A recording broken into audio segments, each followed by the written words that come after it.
Assalamu alaikum, class P 9th Park, subject Park study in English, lecture number 3, unit number 2. In lecture number 3, we will do long question number 2 of unit number 2. So look at the exercise. This is the long question number 2. Write down the 14 points. 14 points 14 नकात लिखें of Quaid-e-Azam रहमतुल्लाह अलैह के कि कायद-ए-आज़म रहमतुल्लाह अलैह ने जो 14 नकात पेश किए थे उसके बारे में लिखें. The answer of this question, it is given on the page number 23. Now you open at page number 23. This is the page number 23 of your book. Here the answer of this long question, it is given 14 points of Quaid-e-Azam रहमतुल्लाह अलैह कि 14 कायद-ए-आज़म रहमतुल्लाह अलैह के 14 नकात जो कि पेश किए गए थे 1929 को. कायद-ए-आज़म रहमतुल्लाह अलैह रिफ्यूज्ड इनकार कर दिया. टू एक्सेप्ट कबूल करने से.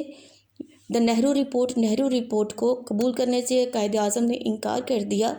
इन 1929 में ही प्रेजेंटेड उन्होंने पेश किए. द फॉलोइंग गाइडलाइंस रहनुमा असूल मुंदरजा सेल रहनुमा असूल पेश किए. बेस्ड ऑन 14 पॉइंट्स जो कि बाद में बुनियाद बने जो कि बुनियाद बने थे 14 पॉइंट्स की 14 नकात की. And these points are given over here. Number 1 is the form here mean तश्कील ऑफ द फ्यूचर आइन मुस्तकबिल के आइन की शुड बी फेडरल. वो क्या होनी चाहिए? वफाकी होनी चाहिए. With greater autonomy. Greater autonomy यानी मीन ज़्यादा मुख्तारी के साथ. एटोनमी कहते हैं खुद मुख्तारी को कि ज़्यादा खुद मुख्तारी के साथ जो आइंदा मुस्तकबिल का आइन है उसकी तश्कील जो है वो कैसी होनी चाहिए? फेडरल होनी चाहिए, वफाकी होनी चाहिए सूबों के बारे में. नंबर 2 अ यूनिफॉर्म मेयर एक ही असूल पर ऑफ एटोनमी खुद मुख्तारी दाखिली खुद मुख्तारी कि जो दाखिली खुद मुख्तारी है वो एक ही असूल पर होनी चाहिए. शुड बी ग्रांटेड देनी चाहिए टू ऑल द प्रोविंसेस तमाम सूबों को कि तमाम सूबों को जितने भी प्रोविंसेस हैं उनको एक ही असूल पर दाखिली खुद मुख्तारी जो है वो देनी चाहिए. And number 3 point was educate and effective. Educate का मतलब होता है मुनासिब एंड इफ़ेक्टिव और मौसर रिप्रेजेंटेशन नुमाइंदगी कि मुनासिब और मौसर नुमाइंदगी शुड बी गिवन देनी चाहिए टू द माइनॉरिटीज़ अक़लियतों को कि अक़लियतों को बहुत ही मौसर और बहुत ही मुनासिब जो है वो खुद नुमाइंदगी देनी चाहिए इन प्रोविंसेस सूबों में कि सूबों के अंदर जो हमारी जो माइनॉरिटीज़ है they should be given a very effective and adequate representation. तो number 4 is in central legislature here mean मरकज़ी असम्बली. मुस्लिम रिप्रेजेंटेशन के मुसलमानों की जो नुमाइंदगी है should not be less than नहीं होनी चाहिए लेस दैन कम 1/3 एक तिहाई से कि मुसलमानों की जिन सूबों में आप कह लें कि मुसलमान जो कि नुमाइंदगी है मुसलमानों की सूबों के अंदर वो मरकज़ी असम्बली में एक तिहाई से कम नहीं उनकी होनी चाहिए नुमाइंदगी.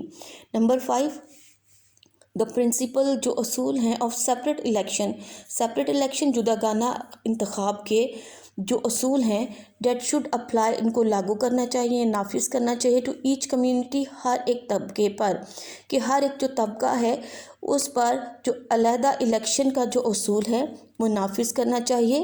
However if any community wants अगर कोई तबका चाहता है it can choose the method of mixed election on it's free will. It can choose तो वो इंतखाब कर सकता है the method of mixed election कहते हैं मखलूत इंतखाब को मखलूत इंतखाब का तरीका मेथड ऑफ मिक्स्ड इलेक्शन. तो वो ऑन इट्स फ्री विल अपनी मर्ज़ी से कि हर तबके को जो है नुमाइंदगी का जुदागाना इंतखाब का हक़ जो है वो देना चाहिए हर तबके को. और अगर वो तबका चाहता है तो वो मखलूत जो इंतखाब है उसका तरीका भी अपनी मर्ज़ी से उसको इंतखाब जो है वो कर सकता है. And number 6 no changes should be carried out. No changes कोई भी तब्दीलियाँ शुड बी कैरीड आउट नहीं करनी चाहिए in the territorial limits of the provinces.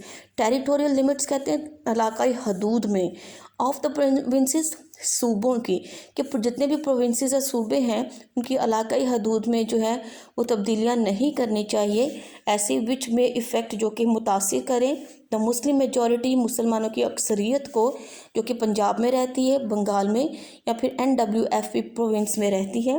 And NWFP जो कि प्रेजेंटली हाल में क्या कहलाता है हालिया ये खैबर पख्तूनख्वा कहलाता है सूबा. Number 7 is equal religious liberty. Equal बराबर ریلیجس لبرٹی جو مذہبی آزادی ہے should be granted دینی چاہیے to all communities تمام طبقات کو کہ تمام طبقات کو برابر کی مذہبی آزادی جو ہے وہ حاصل ہونی چاہیے. اینڈ نمبر 8 نو بل کوئی بھی ایسا بل یا ریزولوشن یا پھر قرارداد should be passed اس کو منظور نہیں کرنا چاہیے ان اینی لیجسلیچر کسی بھی اسمبلی میں if 3/4 اگر 3/4 آف ممبرز اگر 3/4 جو اراکین ہیں آف اینی کمیونٹی کسی بھی طبقے کے کہ اگر کسی بھی طبقے کے جو 3/4 اراکین ہیں یا ممبر ہیں in that particular body oppose اس مسودے کے خلاف رائے نہ دیں سچ بل تو پھر ایسا بل یا قرارداد جو ہے وہ منظور نہیں ہونا چاہیے. یعنی اگر کسی بھی طبقے کے آپ کہہ لیں کہ 3/4 اراکین یا ممبر جب تک اس مسودے کے خلاف جو ہے وہ رائے نہ دیں تب تک وہ ریزولوشن یا بل جو ہے وہ پاس نہیں ہونا چاہیے. So in this lecture we will do up to point number 8. So you are to learn that 1 to 8 point by heart 8 class.